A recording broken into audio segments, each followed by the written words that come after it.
j'arrive sur la commune de Saint-Maurice-d'Izoaï. Si c'est la plus petite commune que je traverse, elle est d'une importance primordiale sur le plan historique. Le Tôlon franchit ici une frontière maintenant complètement oubliée. Le Tôlon passe du duché de Bourgogne, suzerain du comté d'Auxerre et de l'évêché d'Auxerre, au comté de Joigny, suzerain du comté de Champagne, vassal du roi de France. Cette frontière fut le lieu de nombreux combats entre les deux rivaux pendant plus de 3 siècles, ce qui explique la présence d'un château fort construit en 1110. L'un des propriétaires fut un connétable de France, Dreux de Mello, au XIIe siècle. À cette même époque, protégée par cet important seigneur à Vieux-Poux, une abbaye importante fut fondée par l'ordre de Grandmont, déjà implanté au lieu-dit de l'Enfourchure sur Dimont. Ce qui en reste a été transformé en bâtiments agricoles.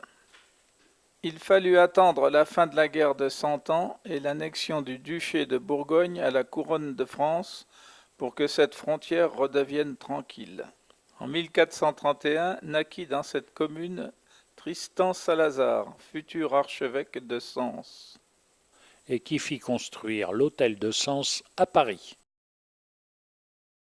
Autre caractéristique de cette commune, elle n'a plus d'église. Elle fut détruite en 1903 par décision du conseil municipal de l'époque, prémisse de la séparation de l'Église et de l'État. Il n'en reste qu'un morceau de portique exposé sur la place où elle était construite. Aujourd'hui, une chapelle décorée par Robert Falcucci de Saint-Aubin y sert de lieu de culte. Dans ma traversée de cette commune, je reçois les eaux de mon deuxième affluent, l'Ocre. Mon parcours sur Saint-Maurice-d'Izoaï est de 774 mètres pour une dénivellation de 2 mètres, soit une pente de 3 pour 1000.